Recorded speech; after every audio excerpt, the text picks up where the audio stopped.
107.5 WBLS, your number one source for R&B. It's 107.5 WBLS. Good afternoon to you. We've got a very special guest. We've been bigging him up for the last 2 days, letting you know that he's going to be in the building. We've got journalist, author, TV personality, reality show correspondent now on VH1. Dr. Marc Lamont Hill is here, guys. Thank you. I'm glad to be here. Yes, I had to get that little plug in for you. Congratulations on the VH1 Live. Thank you. I'm excited about it. I'm having fun. You know, I see that. And a lot of people are tuning in just based on the fact that they rock really hard with you, Marc. You know, when I went and looked, though, I was like, Wasn't what you expected. Not at all. But I respect the fact that you want to expand the brand, and you're trying to do some other things, which you have the right to do. But let me just say, the part I loved the most was Mark My Words. All right, so keep that. That's the part. That's my vision. I want to take the audience of people who are watching VH1 who might not watch me on CNN or BET, right, and I want to introduce them to some new ideas and some new stuff. And Mark My Words and the whole. But you know what? Actually, when I heard about it, I was really excited because I thought that what was happening for VH1, they were going to try to make a change and bring something of substance. We're going to get there, though. Yes! We're going to get there. Good. It's a slow process. I think by the end of this year, if everything goes right, the show will be 5 days a week. And when it's 5 days a week, it won't be like if you look at like Andy Cohen, what he does with Watch What Happens. Right. When it started off, it was all about the housewives, and it was one night a week, and then it came to 2 nights a week, and then when it went full, most nights it's not about reality shows at all. It's about whatever he wants to be talking about. That's where I'm going. Every week in the last 3 weeks, the show has gotten more about what's going on in the news. We talked about issues. It's going to keep growing, and people are going to like it a lot more. I like it now, and I'm having fun with it, but it's going to be even more what people like. Well, tell people where they can see it, what time, and what day, so that we can. Sunday nights, VH1, 10 p.m. All right. Live. It's really live, so we want people to write in, tweet, everything, Snap, all that, because we have live interaction the whole time. Okay, now if you don't know who Dr. Marc Lamont Hill is, you tell us using where the doctor. you're from. I don't even use the doctor. I love it because I love saying that a 30-year-old has doctor in front of them. I just love it. Okay, you can use it. I'll let you use it. I don't use it, but I'll let you use it. Thank you. So tell everybody where you're from for those who are listening who don't know. I'm from Philadelphia, North Philly, and so not West Philadelphia, born and raised. No, that's corny. That's. I wish I lived. You know what I mean? That's you hit the lottery, you move to West Philly, but North Philly was cool. That's where I grew up, and I've been there most of my life, so I'm still there part time. So. And we learned the story about you going to Morehouse, leaving, and going back to Philly. Why? So when I left high school, I was very much about basketball. That was kind of the only thing I did, and I turned down basketball scholarships because my parents wouldn't let me take them. So I went to Morehouse and I walked on the team, and they were paying the tuition, but I walked on the team, and basketball, me and the coach didn't get along. I made some mistakes, and when basketball stopped working out, I just decided school didn't matter. So you were really good. Depending on, not according to the coach, but no, I was all right. I could play. I could play. My dream was just to play basketball in college, maybe play overseas somewhere. I wasn't like NBA talent or anything like that, but I was good, and it didn't work out, and so I dropped out of school, and then I didn't have any money, and then I was living in Atlanta on the street for about 4 or 5 months. Yeah, I was living in Lenox Mall train station right before I left. And then I came back to Philly and started working and doing everything else to kind of get back on track. Wow. Well, I'm hoping that your story reaches somebody's ears who may have dropped out of school at this present point. Or, you have parents who have children who make that decision. And right now they're at a crossroads. So hopefully your story offers some kind of inspiration. So. What about the soundtrack to your life? I thought we would call your soundtrack, because everybody that comes in this room gets to create a soundtrack of their life. And what we would call yours is Beats, Rhymes, and Marc's Life. All right, okay. So some poignant, some pivotal periods in your life. Give me a song right now that takes you back to growing up in Philly. I think 8th grade, BBD, Poison, This Girl Ain't Like Me, and Poison was playing. That's what I remember. Yes, that's what we want. We want to be, she didn't like you. What happened? She just didn't like me. Right. I really thought she was going to. I thought I could, convince her later on. Right. It didn't happen. Oh. But I saw her like a month ago. She liked me. Yeah, of course.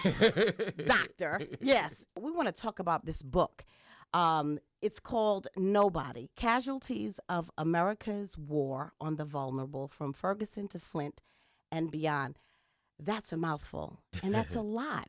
Yeah. How did you, first of all, maybe we can start by saying, what 4 points in this book can you give us quickly that you hit that may strike a nerve with each one of us? Yeah. One is that all these incidents that seem isolated are not isolated, right? You think, oh, it's an accident, what happens in Ferguson. It's an accident, what happens to Eric Garner.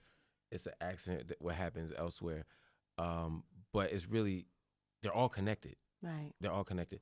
Another thing is that underneath each act of violence that we witness is a deeper set of problems that we have to think about, right? Mike Brown gets killed in Ferguson, but he was a victim of bad public housing, no jobs, and broken schools long before he got shot by. Right. by And that's Donald what I Trump. like about what you do with each story. You talk about the story that we all know, Right. but you talk about the things that happened to them Exactly. prior, Exactly. you know, and how they were a victim to the system way before they got shot. Right. 'Cause we all jump up when somebody gets shot and it's on Right. tape. But there's the everyday violence of living in a bad school, or living in a place where you can't get fresh fruit and vegetables, or living in a place where you're subject to random violence. That is also a kind of violence. And the fact that we ignore it and ignore the people who suffer from that means that they're treated like nobody. Right. And that's why I call the book Nobody. Where would you say we need to start then? Yeah. And I think that's the third The point. first step. Yeah, the first step connects to the point, which is the other point I was going to make, which is that it's not just a race thing, it's an economic thing, right? That Mike Brown absolutely was killed, would be alive if he were white. Trayvon Martin, if he were white, wouldn't have been stopped. But there's an economic piece here. As long as we live in a country that values money in a certain way and that prioritizes private wealth over the public good, we're going to have the same problem. So to fix the problem, we have to invest in the public good. What does that mean?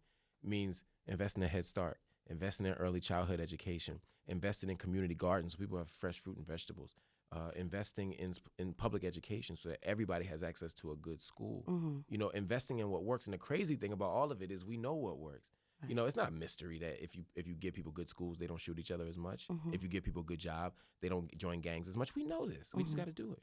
What is the call to action in your book? Organizing. At the end of the book, I talk about how in the last 2 years we've seen more organizing than we've seen since the 60s. These groups like Dream Defenders, Black Lives Matter, BYP 100, Lost Voices, they're organizing around issues. So a lot of times we take to the streets and we protest. Protesting is important. Activism is important.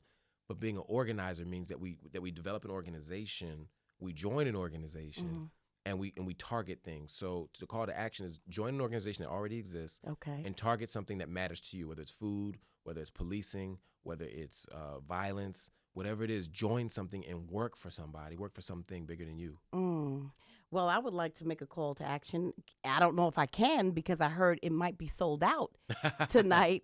The book signing at Mist. Yes. Sold we have book out? signing tonight. Yeah. Is it sold out? It's sold out, but we're going to expand the space. They're actually going. At first they were giving us a small space. I think they think not Mist Because they didn't know. Just say it. Because they didn't know. They just really didn't know. Now they know. Now And they then know. what? And so now they gave us the whole building, and so we're gonna spread it out, and it's still going to sell out, but there should be a little bit of room left. So if people come through, come get there a little early. It starts at 7, but get there a little early. 46 West 116th Street up It's in on Harlem. 116th between Lennox and 5th, folks. Okay. So you're talking like a Harlemite. You just That's where I'm from. I need Born and addresses and raised. stuff. Yeah. Born and raised. That's right. And you just take the 3 train to 116th Street or the 2 train to 116th Street, walk down the block, and get there early, like the brother said, 6:30. 6:30 good. 6:30, yeah, definitely. And I'll be there. I'm going to talk about the book. I'm going to sign some books, and we're going to have some other stuff going on too. Absolutely. Now we're gonna have to pick number 2 of your soundtrack to your life. Give me another song. It would be Summertime.